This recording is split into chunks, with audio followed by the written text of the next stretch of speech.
Hey everybody, happy Wednesday. Welcome to the Citizen Council live stream. I'm Chris Castleman here with Brandi Martindale and Perry Holman. How's it going, guys? Good. How you guys doing? Pretty good. Happy Thanksgiving, Eve. Thanksgiving Eve. This is the number one party night of the year. Is it? Yeah, I've got a All bunch of right. people in shop right now. Like everybody's having a party without me.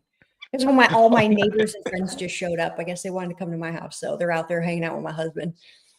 Oh no, we could have canceled, or we could have done it Oh no, live no, at your place. no. I mean, it was just like 2 hours ago that my husband was like, "Oh, all of our neighbors are coming over to hang out," so that's fun. Hey, that's cool. I told them to jump Impromptu. on the live Yeah. stream, so they may be a little intoxicated and like come up on here. Right on, right on. Well, if We'll if see. We'll people see. want a place to party, we are having one here tonight from 7 to 9. Not a party, but an Yeah. informal, low-key get together.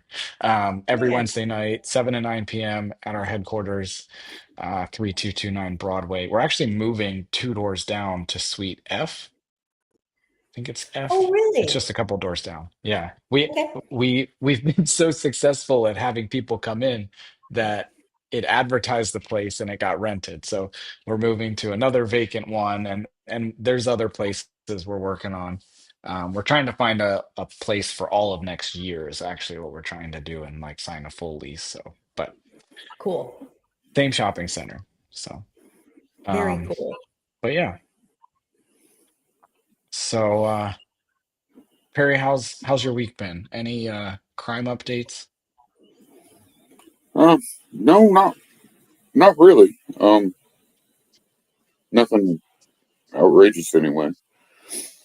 I saw you had someone show up at the squatter house again, Oh and yeah, you said you emailed it in this time instead of called it in. How, yeah. I did explain the that for people who aren't familiar.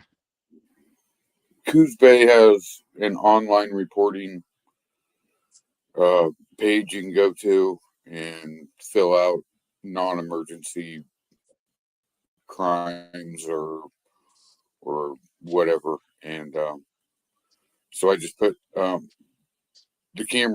picture in there, and today this guy needs trespassed, and haven't heard anything back, but it's probably kind of slow today. So we'll see. Hopefully, I'll hear something back. I mean, they might do it, and not even get a hold of me. I don't know, or they might not do anything. It, and it looked like he left though, like he didn't get into the house. Yeah, he didn't set the camera off enough to have really done anything, but he definitely The tried the photo you door. sent me, the photo you sent me, it kind of looked like there's like actual wooden, like you have the whole door barricaded at this point, right? It, yeah, on the inside, yeah, Jeez. They just need to rent that place out is the best way, really to yep, prevent those yep. things. Or sell it to someone. Yeah, put it to use. That's the best way. I Hey, mean, I got in touch with the city manager of Coos Bay because I have always been wondering why they have 40 acres behind Cascade that is just sitting there. And Perry and I were out there a couple of weeks, maybe a couple months ago, and we saw big bulldozers taking down trees and stuff. So they said the main thing is they're building an access road for the development that is on the adjacent parcel that's going in there. And but they're probably going to use it for a couple city things. I think they said like a city maintenance shop, maybe, but it's still all in the works. But hey, at least they're using it for something. But yeah. it was interesting because Perry and I were told that it was a wetland and you can't touch it. But Obviously, maybe someone had things bad change. information. I will tell you guys, I've now that I've been I'm about to come and see you guys. I actually just got cleared today for, most activity. I have to hold off on my weightlifting and for like heavy weightlifting, but I'm gonna be able to come and visit you guys. And so I've been going out and meeting with a few of our community leaders, really talking about what we want to see happen in Coos County, collaboration. And you guys may not know this, but there's some people um, who are very happy with what is going on with Perry keeping tabs on stuff. Very cool. Yeah. Yeah. I mean, maybe there has been an impression, and I might be wrong on this, but there's maybe an impression that you guys were a little bit like annoying to the city council, or they were, like that people running the show are kind of like sick of you guys. That's not necessarily the case. Of course there were some complaints about like past behavior that Poor may have, delivery, some yeah, F yeah, bombs. yeah, yeah, Yeah. that, My first, somebody can research my first public comment at North Bend. Oh boy. Anyway, sorry, Chris, Brandi, go I ahead. would love to see you give them an opportunity to meet you, to get to know you a little bit better, because I think there's a side of you that is like fully hinged and, Well,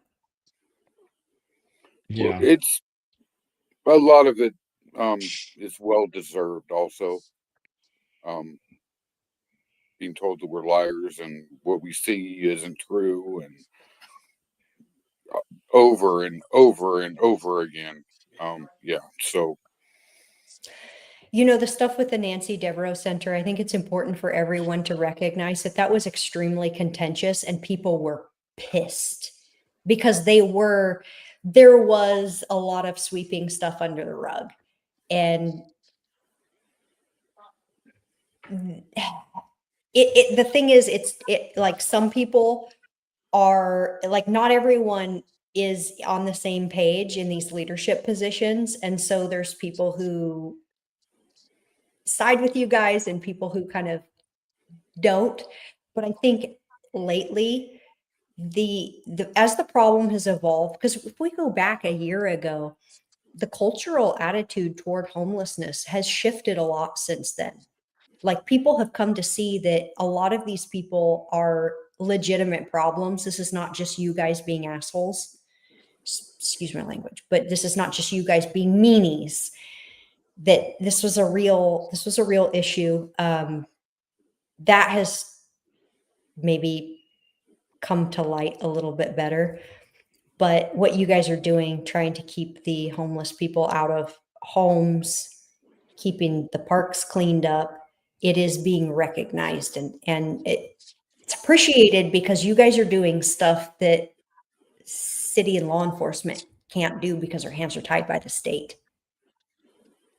Yep. You hear that, Perry? We're gonna people, get Christmas cards. yeah, there we go. People try and put me down by saying, "Oh, you're a wannabe cop," or "You should be a cop," or whatever, and no, I shouldn't be. Anyone I can saying do a that's an whole idiot. lot more when I'm not. I mean, that's just an ignorant comment. Hmm. Like, purely ignorant. And there's a big difference between the crap that comes out of like our general population, because there's some unhinged stuff, but and then there's like what's coming from the city leadership. And from what I'm getting from city leadership now, they are really interested in exercising the full extent of the law to solve our crime and homeless problems. It's just a matter of getting creative with the solutions. And They from the have everything in place that they need right now. All of this camping that I expose, we do a lot of the time. Um, it's illegal in yeah. in multiple different ways. So why don't they deal with it? So Well, there's some stuff with, you have to give them 3 days, or you have to give them 2 hours, or if they've got already set up camp, there's some stuff with this. Basically, the city is trying really hard not to get sued like Grants Pass did. if I was very careful and trying not to put myself in a position where I could possibly get in trouble, I wouldn't do anything. That's true. Well, there's Right. Like if you want You to have an cannot excuse, run sure, they're scared. always gonna have an excuse. It's That's easier that's to all. sue a city though than it is, or like it's easier to file a complaint against a police department, or easier, like there's advocacy groups versus suing you, just a private person. It is actually like they would have to hire an attorney. There wouldn't be an organization that represents them and stuff like that. So there's a little bit of legal protection there. But it was They just encouraging to hear people say that they would like to see more of what you guys are doing. Well, don't tempt us. I mean, I don't, what do there's you guys think plenty about out that? there to do, and I don't know. I don't see anything changing. I really don't. I mean, Well, there's no I think reason we they're need not new out there leadership. taking But yeah. hey, What those was guys that? on the bay. That's the people camping on the bay. There's no reason for that, and that's gone on for years. Granted, now it's supposedly they're talking a little bit different, but they know where these places are, and Yeah. Can they legally make a move?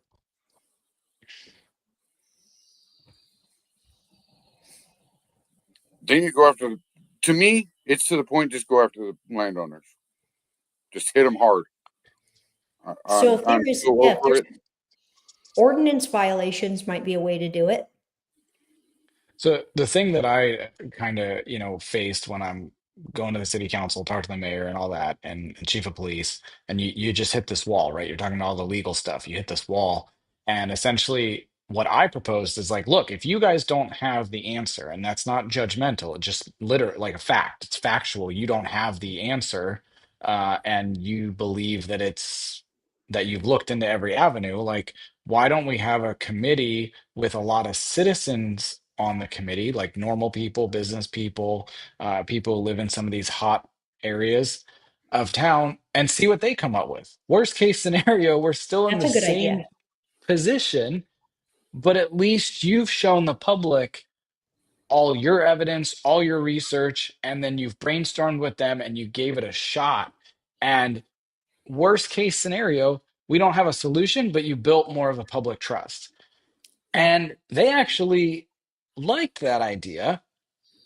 They invited me to a meeting and they called it the livability committee. This was city of Coos Bay. And that to me was annoying because it's like it's about crime. But I guess like that's the way you're going to spin it. It's the livability. Let's learn how to live better, make the city more I can see livable. quality of life type, but yeah, yeah. Anyways, so but like you had people coming to this meeting proposing like bike lanes because they heard livability committee. So it derailed very quickly, right? Because you made it too broad and not about crime, and the whole purpose was to try and get crack down on crime. Anyways, not my committee. But they invited me there. They personally invited me to this meeting, this work session to launch this committee and talk about it.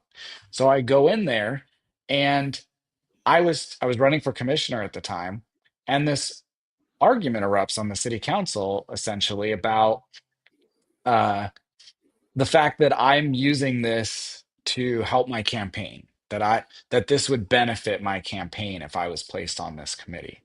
It was Who my cares? idea. They invited me to be on it.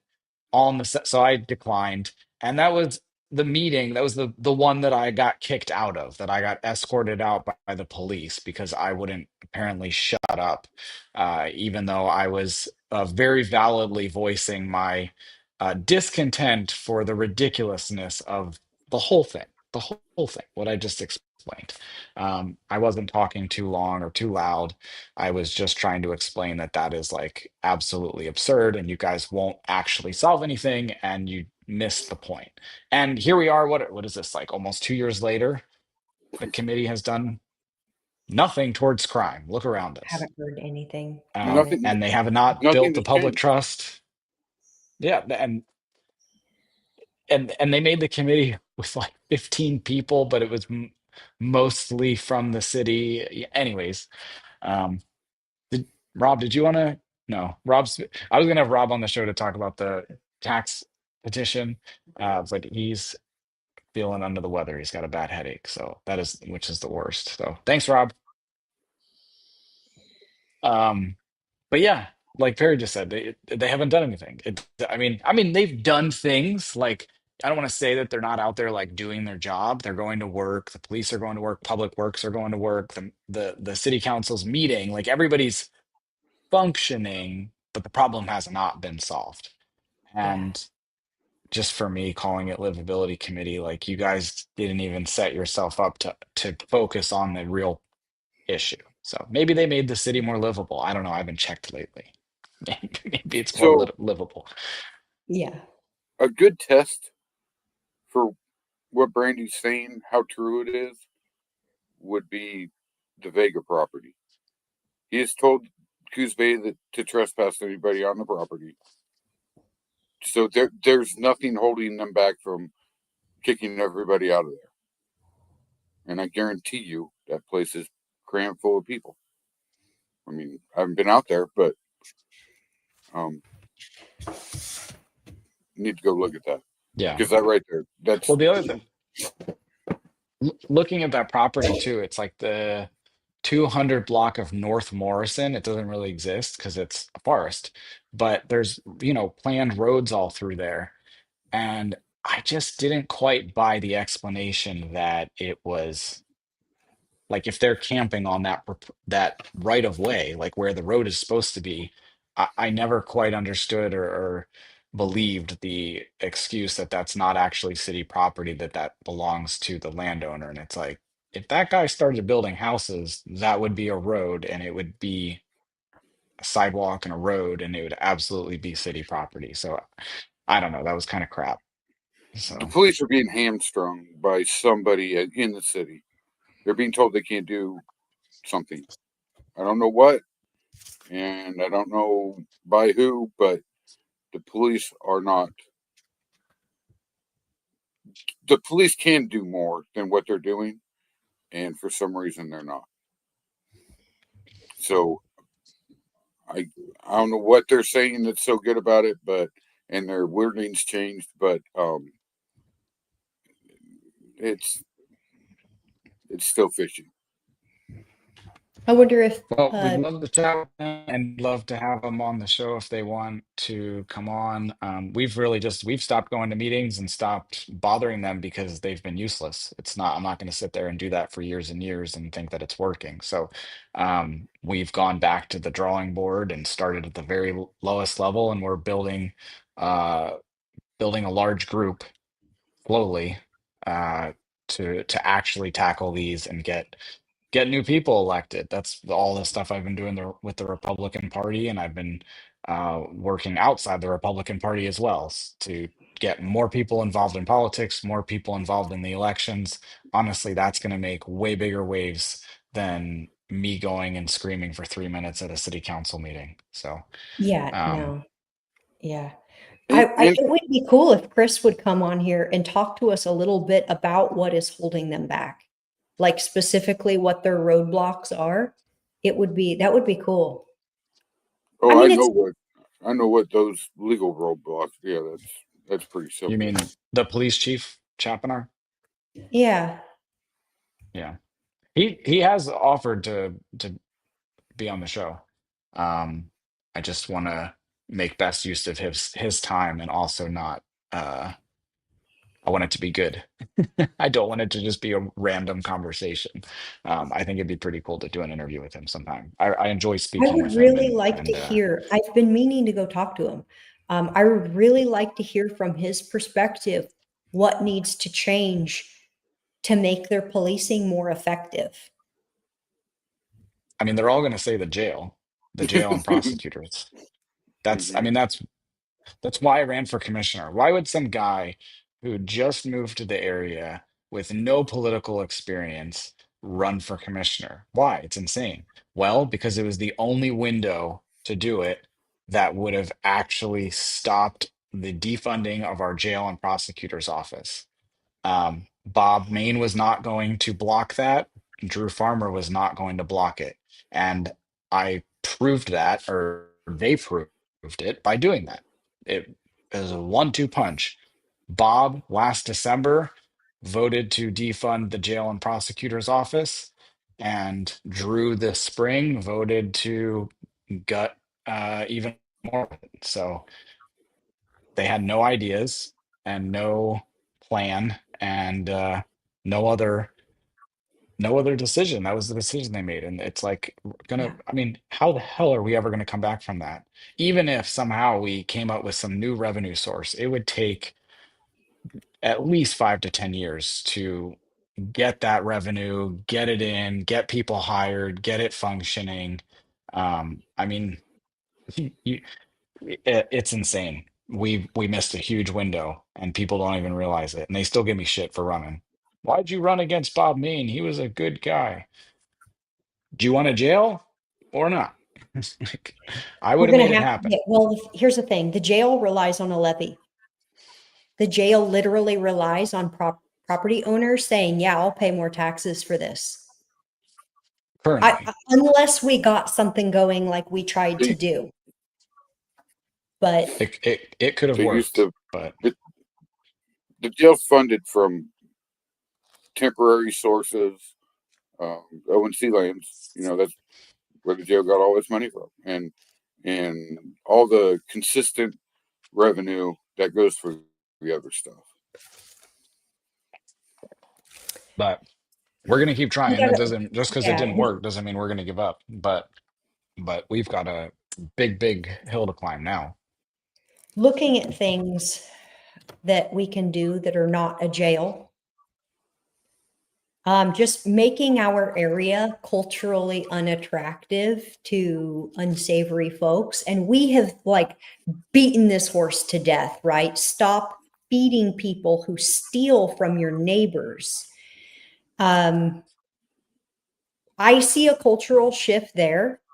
There are still a lot of really ignorant and self-righteous people who like to bang the "I care a lot" drum and literally enable straight up predators because it makes them feel good about themselves.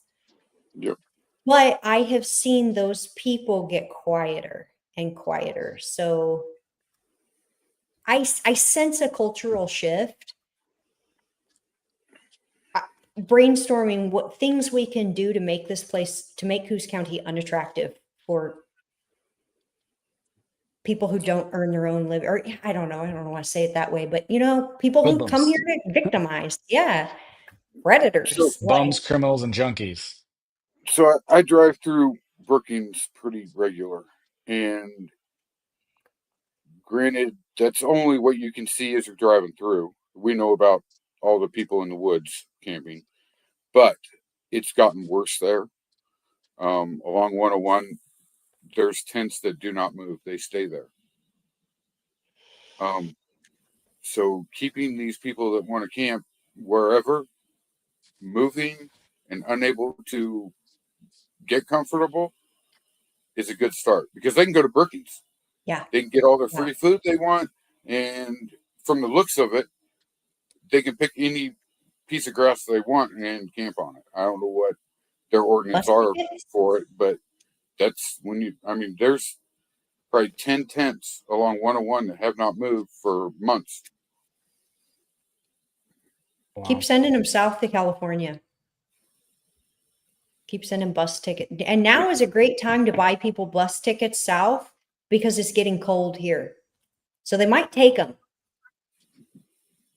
And they'd But it's probably be really better cold off. inland, and then we get people from Salem and Eugene and Portland and such because it's freezing there, like actually freezing, which is unfortunate. It's Yeah. like the migration. You can just like, go.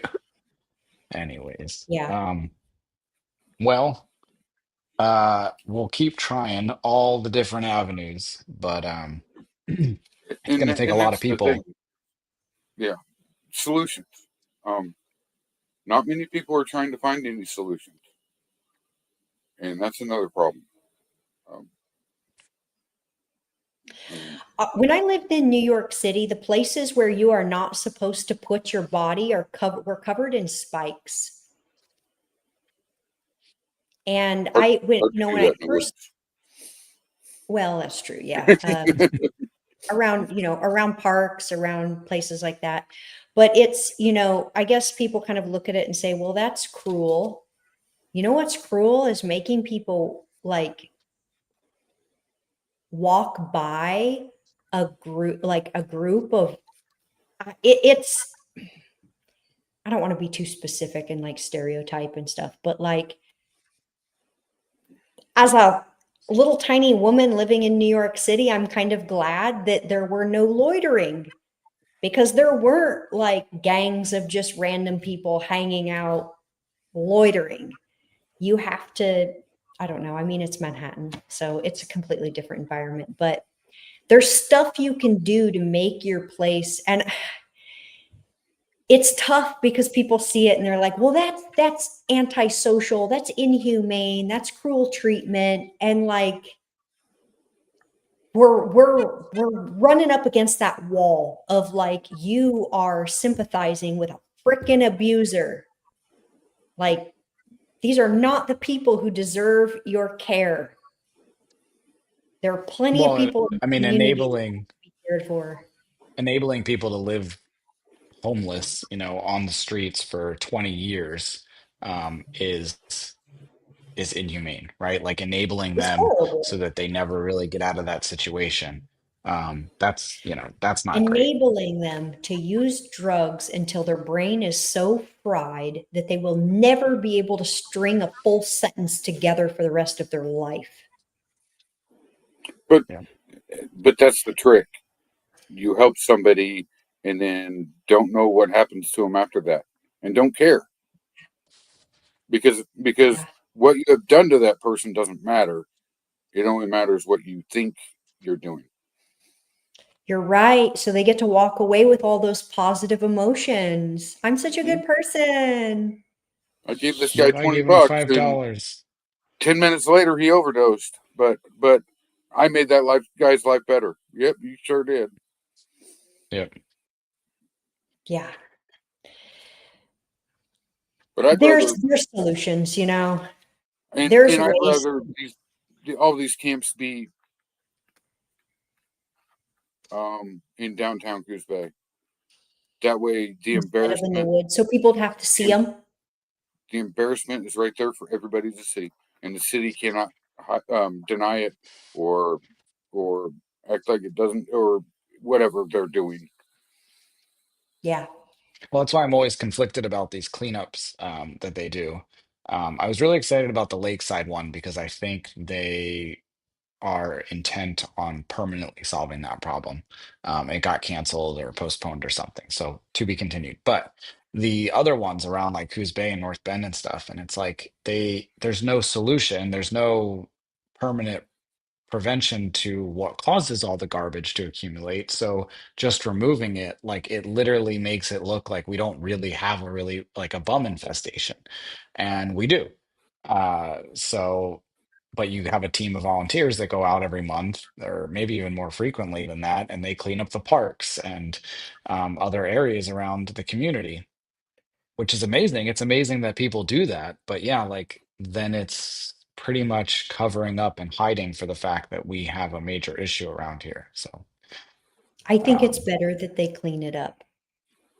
Totally see your point that it is covering up the issue to a degree, but I think it's better to clean it up. It kind of, and I say that referring to the broken window theory,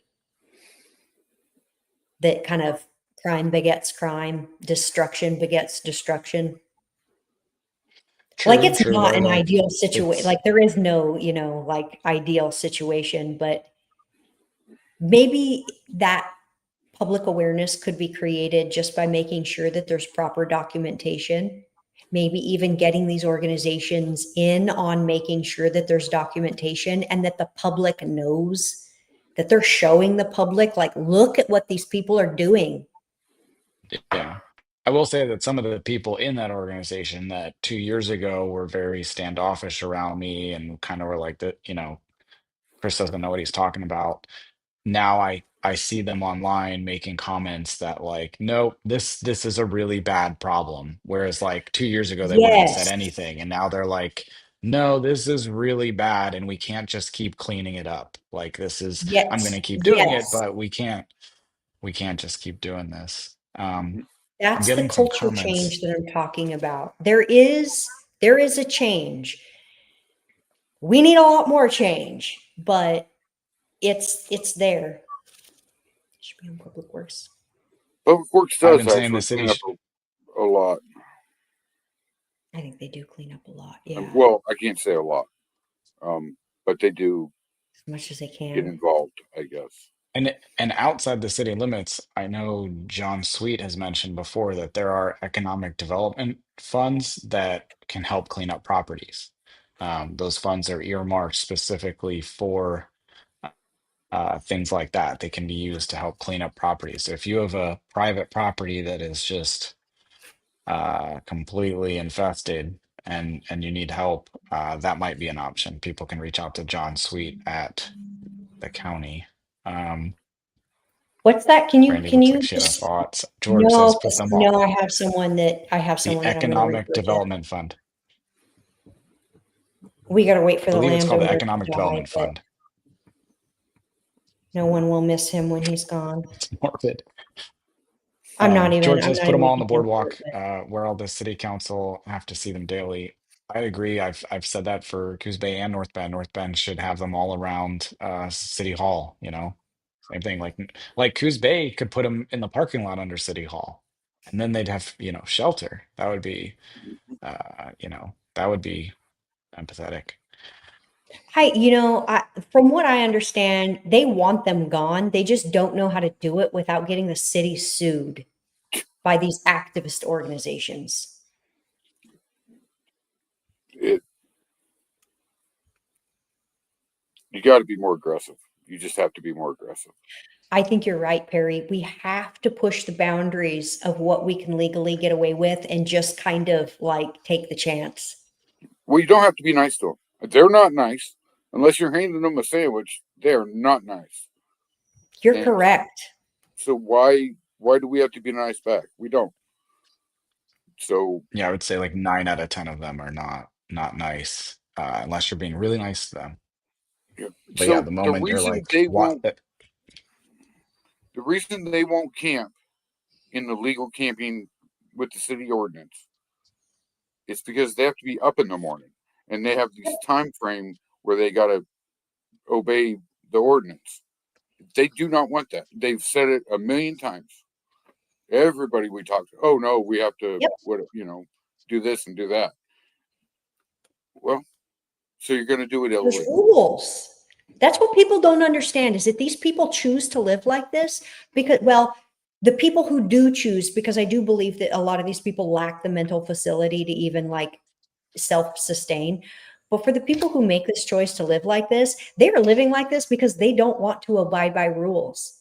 They don't want to stop engaging in prostitution, in drug sales to mentally ill addicts. Like they want to keep participating in these awful, awful things. They'd have to stop if they went to an institution. They'd have to stop if they went to a legal camping spot. And people need to get it through their heads that you cannot help someone that doesn't want help. You will only enable them. And it's wrong, like on a deep, fundamental moral Well, level, almost ethical level. every one of these people I encounter and I have a conversation with, um, after hearing from them and listening to them about their situation, I almost always offer for them to check out the gospel mission in Coos Bay. And I explain though that like you have to be clean. You have to be 24 hours clean, and that's pretty much one of their only rule. And no one's taken me up on this. I had somebody who was very close. I You hear got that, them a folks? bed, and they were about to go there, and then they decided not at the last minute. So, but yeah, they don't. And I asked them like why? Like why is that an issue? Oh, they try and bring up the religious thing. Like, well, they make you pray. I'm like, would that be such a hard thing to do? Would that be such a horrible, horrible thing? Does it go against your religion to pray? I mean, like, really? They're giving Maybe give you it a shot. food, a bed, shower, laundry, job assistance, housing placement assistance, all these things. And geez, they're gonna make you pray? What horrible people. But they don't. I They mean, say I like could see the grace at only dinner. reason. Think about it this way, though. I mean, to get a little religious on you, if you look at these people, they are infested with demonic energy. Like, this is Satan. Like, if you are a person who believes in God and you believe in Satan and you believe in heaven and hell, these people are possessed by Satan. That, I mean, that's the way you would conceive of it in a religious context, right? They're filled with like actual demons. Trying to get someone inhabited by demons to pray, like that would literally be an exorcism of their demons. So you're putting someone in a place like psychologically where they can't go there. And I don't know. I don't know. I'm not a religious person. I'm not like a necessarily a believer, but I've definitely like the idea of curses and the things that we speak over people and the things that we make happen with our words and the idea of people having demons has just seemed really relevant lately. I gotta go It's check the door, but you guys keep talking. okay. The demon thing is the only way that I can explain like how someone would want to force women and children to share locker rooms with men shaving their beards. Like, you'd have to be possessed by a demon to think that that boundary violation is righteous. It's like, from the religious perspective, it just seems satanic to me. Well, and there's no. I will never. I don't believe anybody honestly feels that should be going on. But maybe there are people that actually believe it and are not just saying it. Come across But them. I don't know how they can.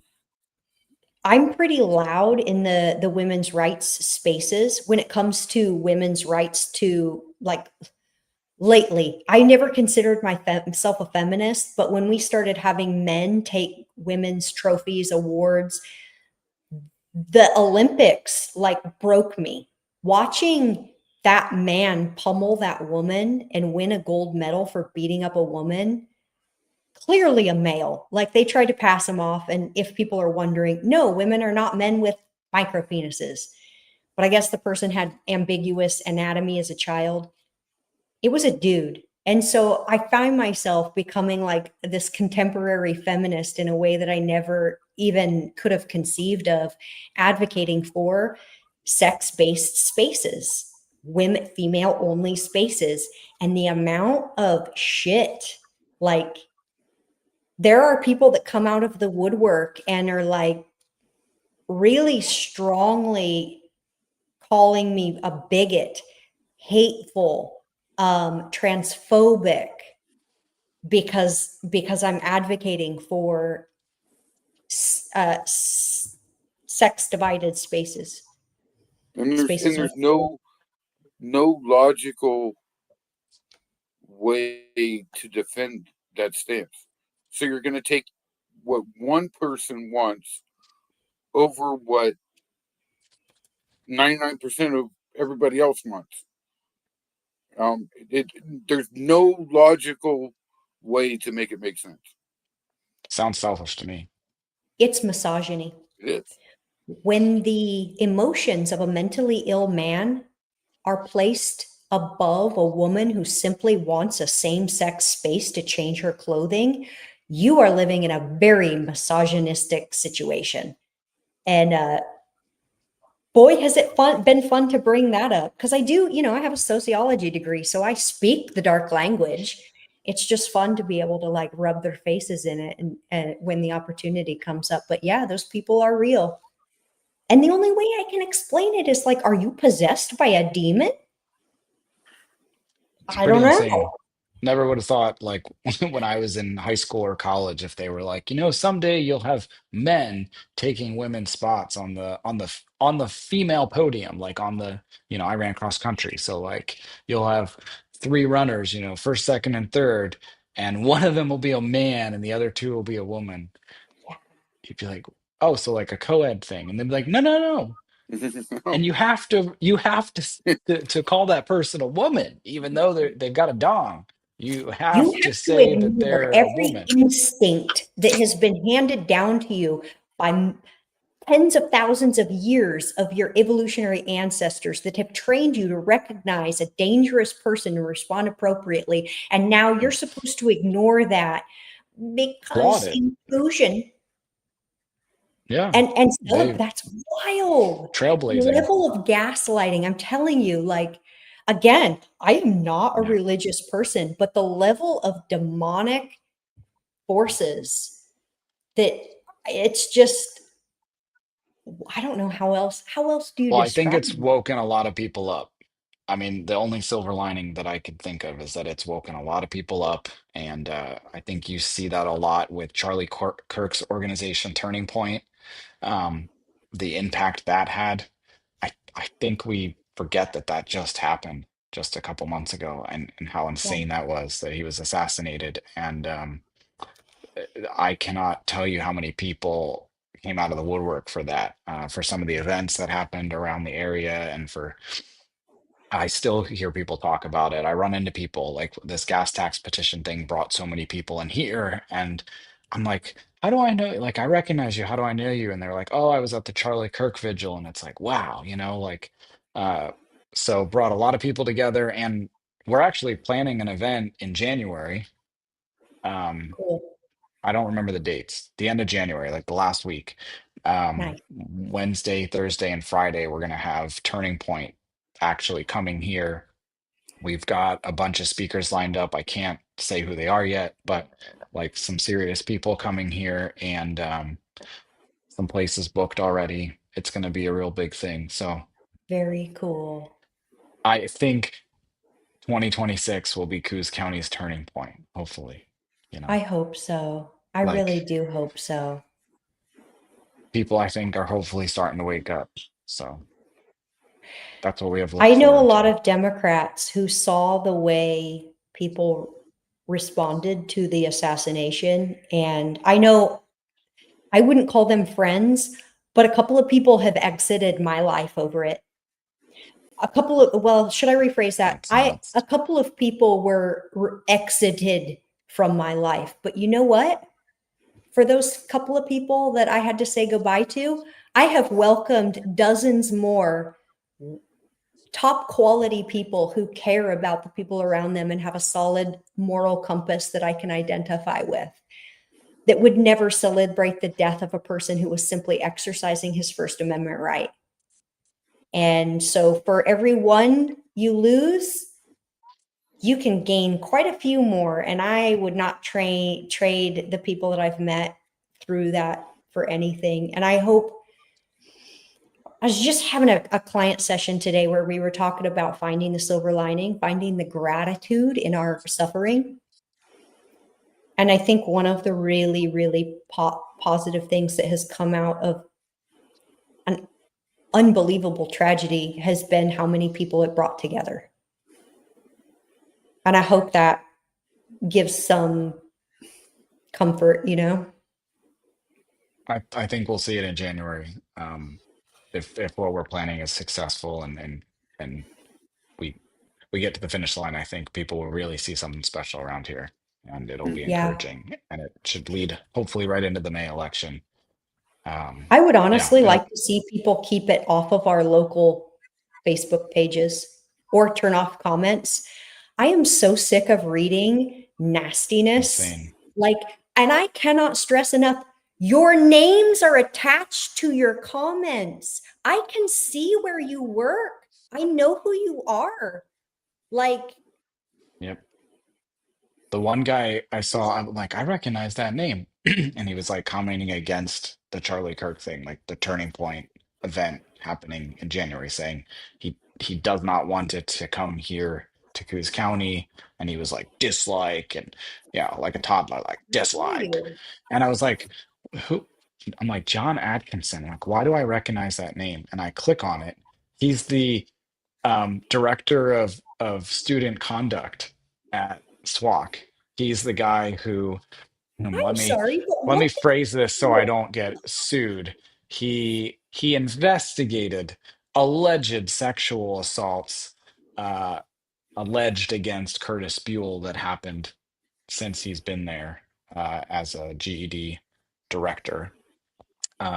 And found that they were not substantiated.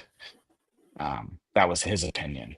And then he also, I've read emails where he was kicking a kid out of the GED program because she was uncomfortable being around Curtis and did not want to be in the same room as Curtis.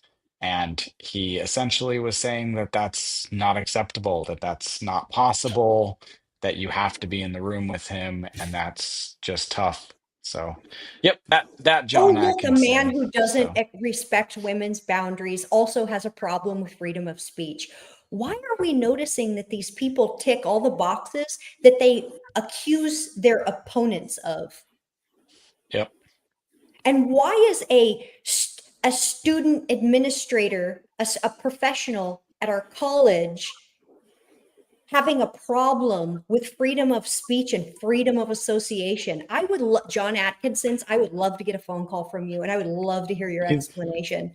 literally the person that reviews any sort of complaint at SWAC, any sort of standard any alleged violation of any sort of code of conduct. And yeah, so these people suck, and that's why the whole board needs to be replaced. A lot of these boards need to be replaced. A lot of people need to start getting involved, and I do feel it. I feel it in Coos County. There's a wave coming. Maybe it doesn't hit for 3 years. I don't know. Chris, Let's hope it doesn't is take that that the long, guy, but it's coming. that John Yep. Atkinson? Is that the one that I was commenting on back and forth? That he I don't said know. something about indoctrination, that children shouldn't, or that young people with, or people with No, who don't have fully formed brains. maybe. I believe it's John I was Atkinson. going You to can look comment it back up. to the guy and tell the guy that I went through my sociology program at 27 years old. My brain was fully formed. It doesn't matter. Indoctrination is indoctrination. And the way he described, I would describe my sociology program exactly the way he described it.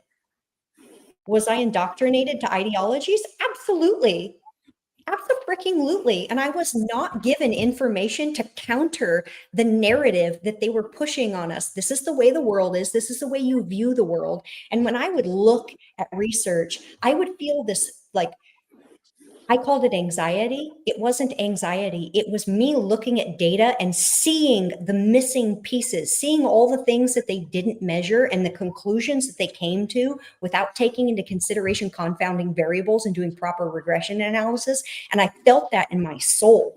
Like, I felt that the data was wrong, but I was being told, trust the data, trust the data, trust the data, kind of like trust the science when they inject you full of something that causes a bunch of health problems. It's the same crap. Well, I can put you in touch with John. I will give you his contact information and you can give him an earful because he needs it. The dude shouldn't be commenting online for Oh, he's stuff not like going to give that. a shit. Like, Here's the you thing should with these not be people, getting Chris. He involved in that. won't care what I have to say until I have power over him. This guy will not care about the consequences of his actions until the consequences show up at his door. I can tell you right now, a person like that, and I'll give him the benefit of the doubt. I'll more than happy to have a conversation with him, but I would expect some explaining, because as a professional in a publicly funded institution, how dare you speak out against freedom of speech and freedom of association, a group who wants to come here and rally people around their cause? Like, I'm offended. Yeah, they're pretty nuts. People like the stuff I'm I done with know about I'm done wasting these my time people. with them. It's just a waste of time. Yep, I think It, Barry's right. it Replace is. him, because replace them. just the audacity, like, Yep. your job is to forward thinking. Like, your job is to forward information, give people an opportunity to learn and develop. Oh, but only if they're developing in the way you think is appropriate, only if they're being exposed to information you think is appropriate. Like, I am so sorry, but you got to get the F all the way out of here with that crazy nonsense. That is not freedom of speech. That is not democracy, and I don't like it. Who brought this up? Somebody pissed Brandi off. It wasn't me. So when it comes to constitutional rights, I feel like we need to protect them a little bit more aggressively. And I see people really just picking and choosing when the First Amendment gets respected and when it doesn't. And for people, certain people in positions of power, like do the protests, do I think they are futile and childish? Absolutely. Do I think it's a constitutional right? I mean, yeah, they have like the protest is kind of the underpinnings of democracy, right? It's the underpinnings of the First Amendment. Of Yeah, course they doesn't have mean that it's right. productive. But, Yeah. Like I would never kind of say, well, we shouldn't let that happen here. I've And got no one a should and trust a leader who does. no, they need to be replaced. Yeah, by hands down. I did want to get to Bill's comment. He said something about he got a petition in the mail. From what I've heard, if you get anything like that, it's not a real thing. But I don't know. Maybe somebody did mail you the actual real petition, but and that you're a petitioner. But I would try and get in contact with somebody within your county that is involved with the petition. And if you're in Coos County, reach out to me and I'll put you in touch with that person, and then we can figure out if that's a real petition or not. Um, but yeah, the gas tax petition, by the way, I don't know if you guys saw, it got they have this was as of yesterday, I believe, 150,000. So well over the goal, well over what we need. But they still want to collect more just in case because they play funny business. They do funny games and stuff with the signatures. They throw out a lot of them. So, but hey, pretty cool, and it's going to be on the ballot. See, but then people have to go and vote it down, not just sign the petition. So, um, yeah, I gotta go run another meeting. But anybody, final thoughts, Citizen Council final thoughts, anybody? um, Nobody Go from the for it. city's gotten a hold of me if they're thinking so highly of what's going on. You know, People it's from the cities, get a hold of it's not Perry that hard to get a Holman. hold of me. Yeah, Hell, he's hell, I'm dealing with the police all the time, so they could they could cuff me They, and bring me down there if they wanted to all the yeah. time. Someone hey, like that'd you, be Perry, fun. is really somebody that needs to be a part of these conversations because you can teach other people how to do what you're doing. People need to Yeah, do it. yeah. Yep. It's Yeah. not that hard. Put a camera up. I The, mean, it's that simple. Mm. I think a good final thought is that no one is coming to save us. Like the state is not coming to save us. Uh, Property owners are not going to volunteer more tax money to save us. Probably we're going to need more volunteers who are willing to actually clean up their own neighborhoods. So you need to look around your own neighborhood and think, what can I do to make this better? Because no one is coming to save us, nor should they. Honestly, I mean, why can't we take care of ourselves? Why can't we clean up our own communities? Actually, better, Trash not down the road in front of my virtue. place. Actual better, not virtue signaling better. Exactly. Don't talk about what a great person you are. Go out on the street and actually clean up the trash if you want to see the world become a better place. Like literally. Sometimes when I go to parks, I clean up we go camping and I'll clean up all the trash that I find laying around and I keep like dog poo bags in my car and I'll put trash and then I take a picture of it to shame people. Post it on the internet. Like, well, it's basically like you don't have to leave trash everywhere you go. Like it is an option to actually clean up after yourself, keeping little bags handy and stuff. But yeah, it's kind of a thought that like when you do go out and use these free public spaces, like free campsites and things like that, pick up a little trash. Like give back. You got something for free. Take the time to give back. So I think with that, it's going to take a lot of volunteers. We're all going to have to join together to save ourselves. That's the short of it. Well, on that note, if you're looking for a place to start and a group of people to uh, work together with, come on down to Coffee with a Conservative at 3229 Broadway in North Bend at our Friends of Coos County Republicans headquarters. Everyone's welcome. You don't have to be conservative.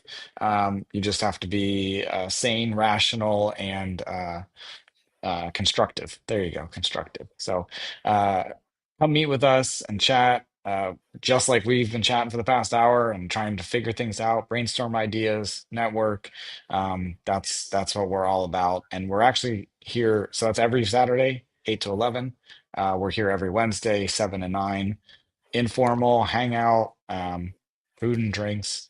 That's what we're doing. And my final thought is that I'm very thankful for you guys, Brandy and Perry, and everybody who's been watching, everybody who's participated. I mean, this has been about a year now we've been doing this, and it's a pretty cool thing. It's not huge, it hasn't changed the world yet. It probably never will, but I think we're part of something pretty cool here. So I'm glad I found my home in Coos County, and I appreciate everybody who's been supportive of trying to make things Absolutely. better. So Yeah. that's my sermon. Yeah. So, all right, everybody. Good one. Well, Good one. Yeah. there you go. I didn't even write it down. So, uh, anyways, next Wednesday, 6 p.m., we'll be here on the internets, and then at 7, we'll be in real life at the headquarters. So, stop on Cool. by and have a happy Thanksgiving, everybody. Yeah. Happy Thanksgiving.